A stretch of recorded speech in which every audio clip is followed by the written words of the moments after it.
বিদায় 2024 আজি 2024 বৰ্ষৰ অন্তিমটো দিন বিদায়ী বছৰটো অসম আৰু অসমীয়াৰ বাবে এক গুৰুত্বপূৰ্ণ বছৰ আছিল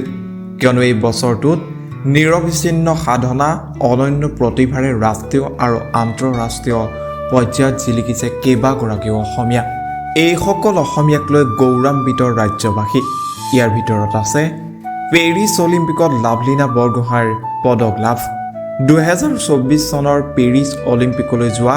অসমৰ একমাত্ৰ খেলুৱৈ আছিল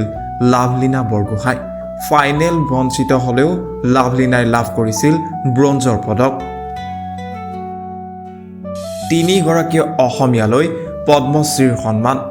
এই বছৰতে কেন্দ্ৰীয় চৰকাৰে ঘোষণা কৰা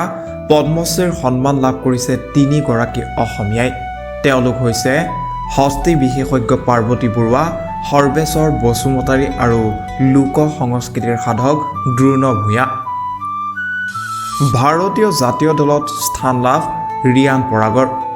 বিদায়ী বৰ্ষটোতে অসম সন্তান ক্ৰিকেটাৰ ৰিয়ান পৰাগৰ সপোন পূৰণ হ'ল ভাৰতীয় ক্ৰিকেট দলত স্থান পালে ৰিয়ান পৰাগে ইয়াৰ লগে লগে ভাৰতীয় পুৰুষ দলত স্থান লাভ কৰা অসম তথা উত্তৰ পূব ভাৰতৰ প্ৰথমগৰাকী ক্ৰিকেটাৰ হিচাপে গৌৰৱ কঢ়িয়াই আনিবলৈ সক্ষম হ'ল ৰিয়ান পৰাগে BCCIৰ সচিব পদত প্ৰথমগৰাকী অসমীয়া 2024 চনতে ৰাজ্যবাসীৰ বাবে আহিল আন এক ভাল খবৰ প্ৰথমবাৰৰ বাবে এগৰাকী অসমীয়া অধিষ্ঠিত হ'ল ভাৰতীয় ক্ৰিকেট নিয়ন্ত্ৰণ বৰ্ডৰ সচিব পদত অসমৰ সন্তান দেৱজিৎ লন শইকীয়াই BCCIৰ সচিব পদত অধিষ্ঠিত হৈ অসমলৈ গৌৰৱ কঢ়িয়াই আনিবলৈ সক্ষম হয় news desk report the global news